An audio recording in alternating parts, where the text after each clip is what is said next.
Hey geeks, welcome to On the Comic Edge, episode 19, brought to you by CompleteGeekRadio.com. I'm your host, Edge. Sorry there was no episode last week. A lot of stuff was going on. A lot of stuff is still going on.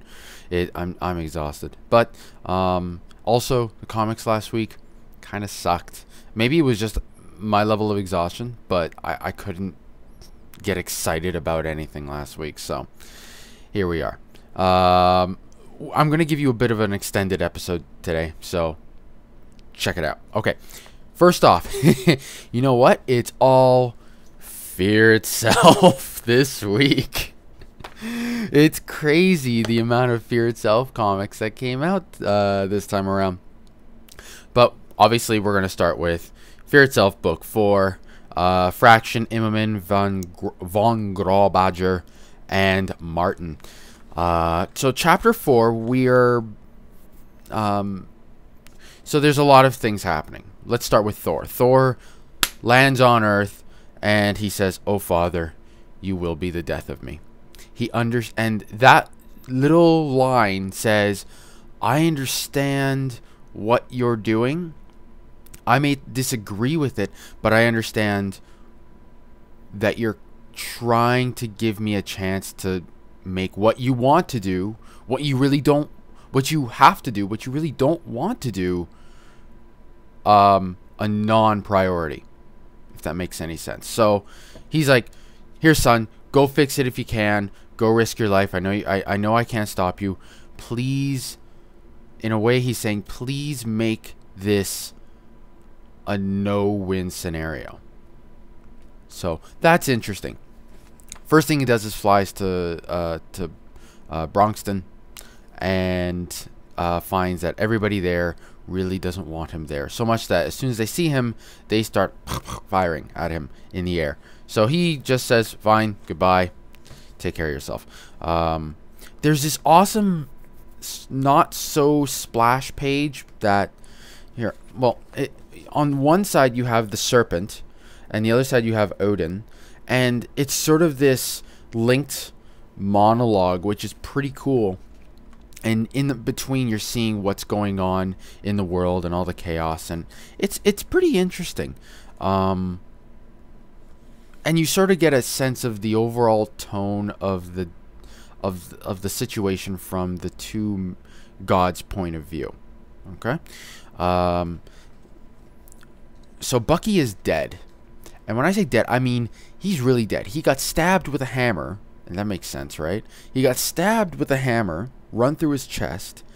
Then he got his arm ripped off, his mechanical arm ripped off, and he got beaten more to death with it. And then he got thrown. And he said something about the serpent. So everybody's like, "Who's the serpent? What's going on? We still have no idea what's going on. There are these hammers, and that's all we know," right? So Thor shows up while Iron Man and Nick Fury and the Black Widow are all talking, and he sort of fills them in on what's going on, and more importantly, what Odin is planning on doing. So they're just like, "Okay, let's get the old team back." And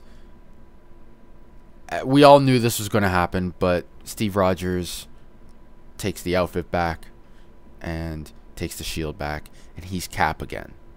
Bang.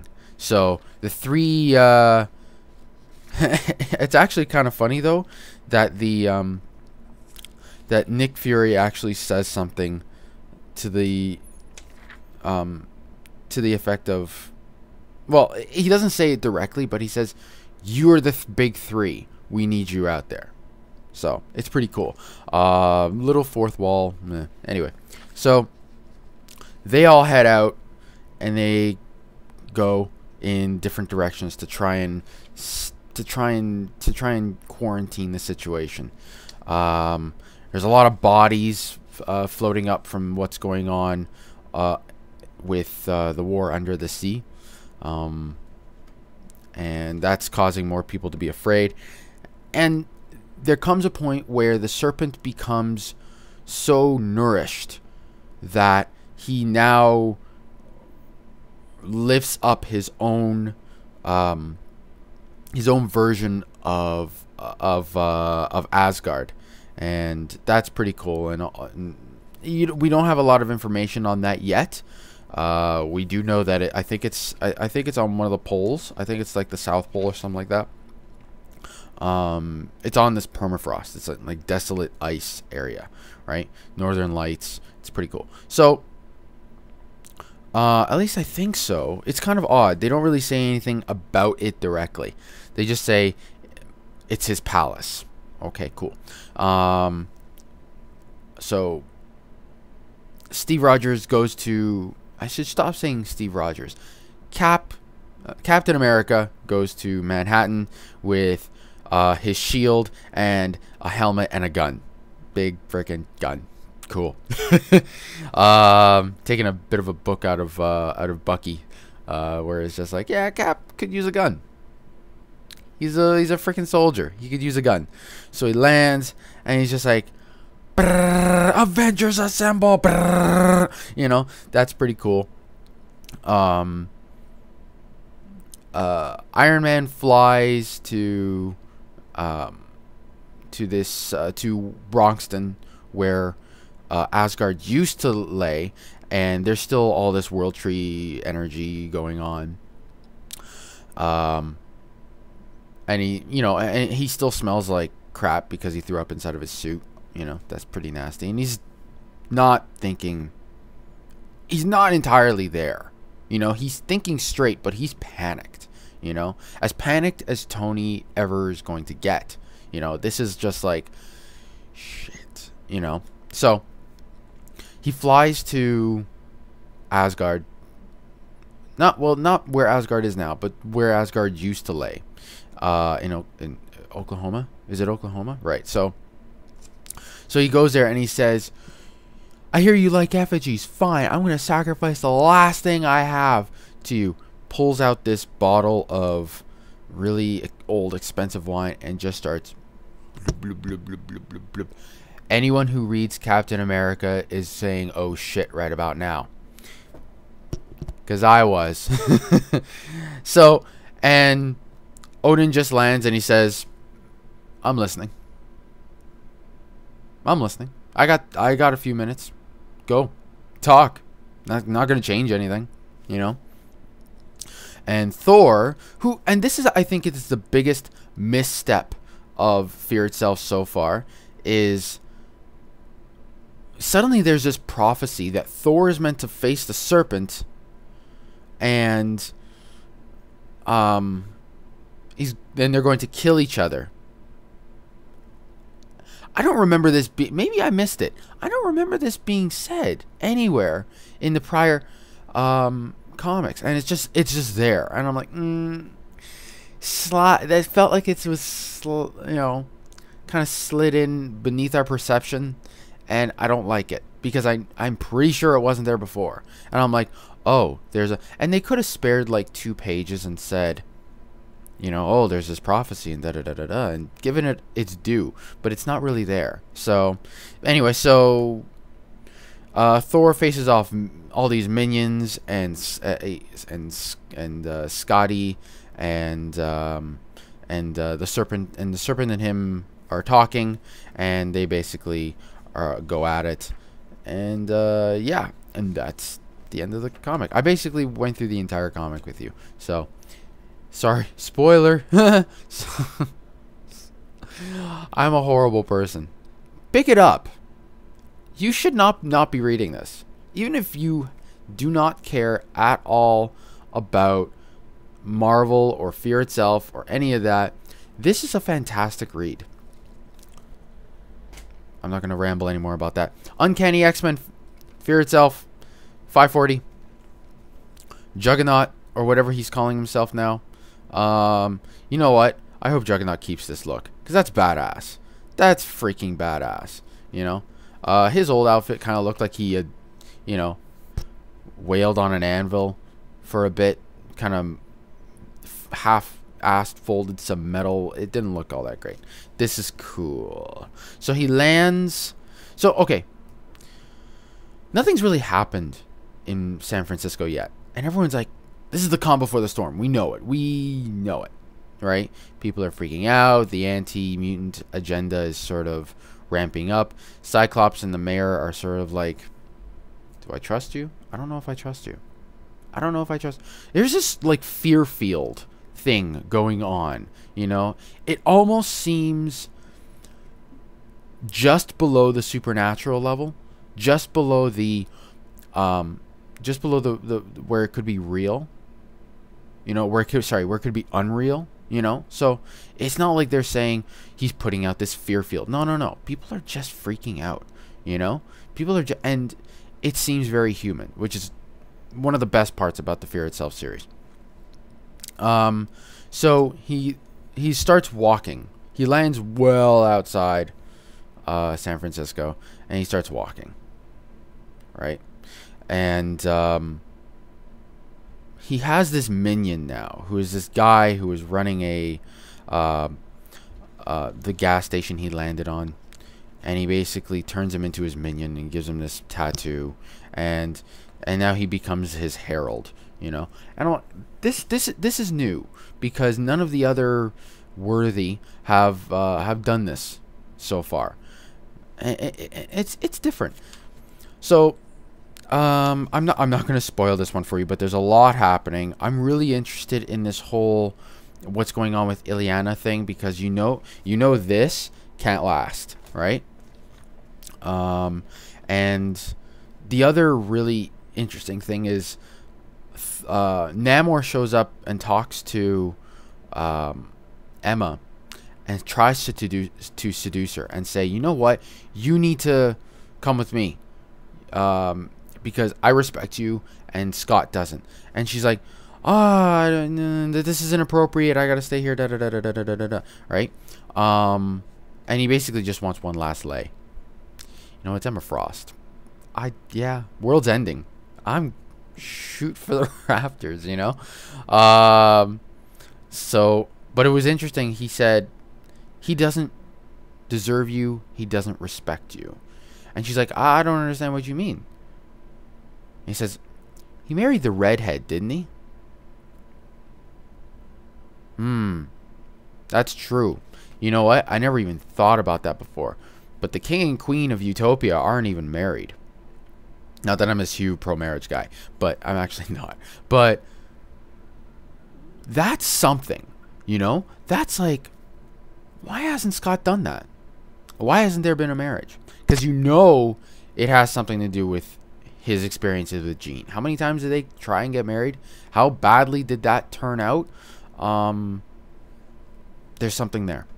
There's something there. So Juggernaut shows up, and it's cool. He's walking, and every step he leaves has this like rune imprinted in glowing purple energy on the in the stone, and it's like, and you know that if you were able to read it, it would say nothing can stop the Juggernaut or something like that. You know, it's something. There's something there. So if the Juggernaut was any more unstoppable than he was before, he is now. And how do you stop the Juggernaut? How do you stop something that can't be stopped? And that's what we're left with wondering. I love Land's artwork. Everyone just looks fantastic. The colors are vibrant. The lines are clean. Go check it out. Gillen, also fantastic writer. And the other two people who worked on it were Leiston and Ponzer. Okay. Fear Itself, Uncanny X-Force, 1 of 3. So it's a little mini series we got going on. And you know that if anybody's going to take this to the extreme, it's going to be X-Force, because they have sort of a license to tackle these subjects. Suicide cults tend to be religious.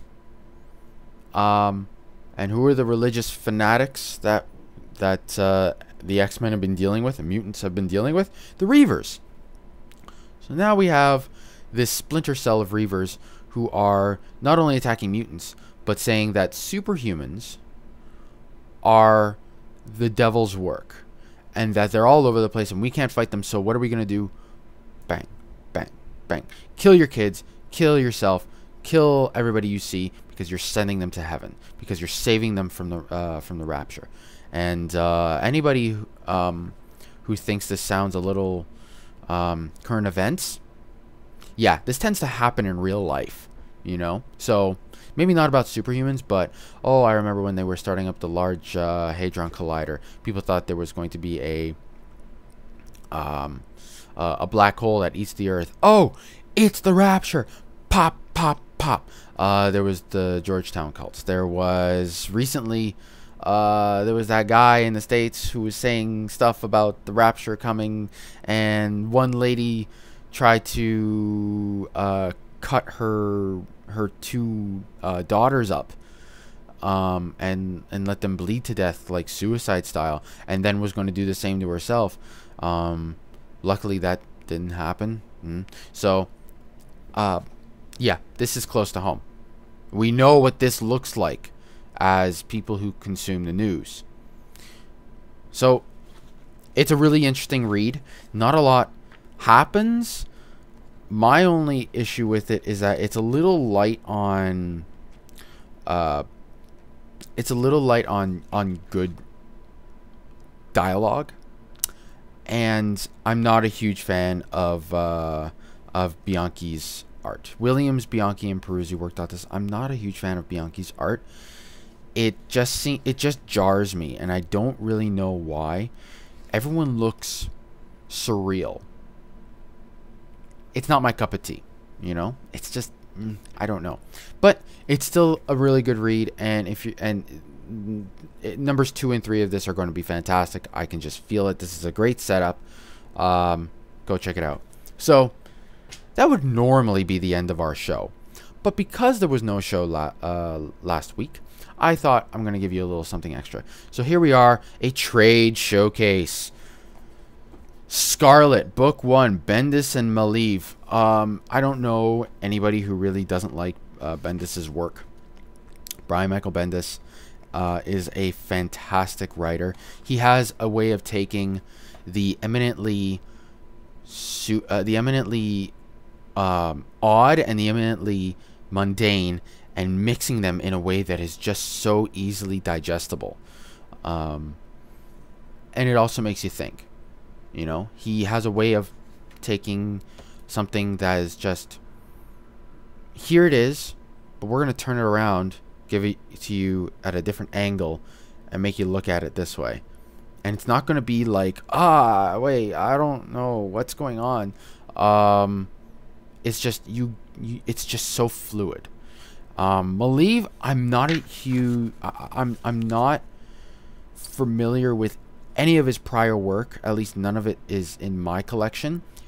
I really like it because it has this, I don't know how he does this, but it has this really cool rotoscoping way of looking. I mean, you know, I'll show you one page. You know, it's really fantastic the way it looks, and it goes well with Bendis's way of doing things. It looks mundane, it looks normal, it looks photogenic, but it also has that surreal tendency to it. But it doesn't jerk you around, it doesn't jar you, it doesn't make you stretch to wrap your head around. You know, it's pretty cool. It just reminds me of a lot of these other oddly realistic artists, like the whoever's drawing, it escapes me right now, but whoever's drawing the Fear Itself Homefront, that Speedball story. I know this person has done others, and I should remember that name, and I should have looked it up, but I don't know it off the top of my head. But that sort of thing. Ross's work, same thing, just oddly realistic without being photogenic, you know. This is only book 1, and I'm really happy I picked this up. By the way, it's hard. I love hardcovers, you know. I say trade, but I really have a thing about hardcovers. Oh, that's a great. Oh, it's so pretty. There's some great writing in here, And it makes you think about the world that you live in and how you need to take more responsibility for your life. For what the world is around you, you need to take more responsibility. And you know what? In my day, I run into a lot of people who don't. A lot of people who are only looking out for number one, and who are just jerks to everybody else, and who don't have a common senses of courtesy. I deal with that all day, you know. But I was raised this way. I was raised to take responsibility. And this is obviously, the story in here is very extreme. The story is that there's this girl who's out through a series of events that I'm not going to spoil because it's pretty cool. There's a girl who's out to expose the dirtiness in the police, in the what was it, Portland, Oregon Police Department. And she is sort of, she's not a terrorist. She's not out to hurt people, although she does. And she develops this following even though she doesn't mean to. And even the people on the inside, even the people who are like, yeah, we know she's right. You know, you get to see both sides of it. And this isn't a story of police are corrupt. No, some police shouldn't be police. Just like some doctors shouldn't be doctors and some teachers shouldn't be teachers. Some people are just in the wrong profession for themselves, but they don't know it because they are enabled by various variables. And she doesn't try and hide. You know, she's there. She's making a point. She knows at some point that she's going to die, but that doesn't dissuade her at all. You know, so it's an odd little story that really makes you ponder the world that we live in. And I think if you're a fan of the art, if you're a fan of the writing, if you're a fan of stories that want to make you think but aren't incredibly ham-handed about it, because so many of these stories are. So many times you pick up a comic and it wants to teach you a little lesson, and it's just like, you know, I don't want to read it. You know, I don't want to be beaten up. I want to be entertained. And if you want to get a lesson across, do it in a way that is artistic. You know, like Star Trek does it very well, especially in The Next Generation. Almost every episode had a lesson to be taught about the human condition, and I never felt like it was just, you know, wailing on me with it. It let me come to that on my own. And if I didn't want to see it, you know what, I'm entertained anyways. Those who don't want to see it don't want to see it, you know. And it's not up to the writer, especially in a comic book medium, to say, here's a lesson, bam. That's not their job. Their job is to entertain. And if you're a good enough writer, like Brian Michael Bendis is, you're going to get across something that is going to change the reader's way of looking at the world without them even realizing it. That's the way you got to do it. Pick up Scarlet. This is fantastic. Now, my comic book store isn't picking these up via trade paperbacks, but sorry, not trade paperbacks, direct copies. So, and I don't know if I can talk them into it, but I'm glad that they're picking up the trades, because this, fantastic. Everyone needs to go read this. And that, my dear friends, is the last comic we're talking about today, and the end of episode 19. Thank you for being with me on this extended episode. My name is Edge. Remember to check out CompleteGeekRadio.com. We're also on iTunes, BlackBerry Podcast, and all that stuff. Check me out on Twitter at GeekEdge. And I think we're recording our first back to weekly episode of Complete Geek Radio tonight. So after I get back from work, so check that out. People voted. Not a lot of you voted, but people voted for the once weekly, so we're back to doing that. See, we listen, and I hope you like it. So it's going to be a pretty cool show, and I have to get everything ready for it and get ready for work. So stay geeky.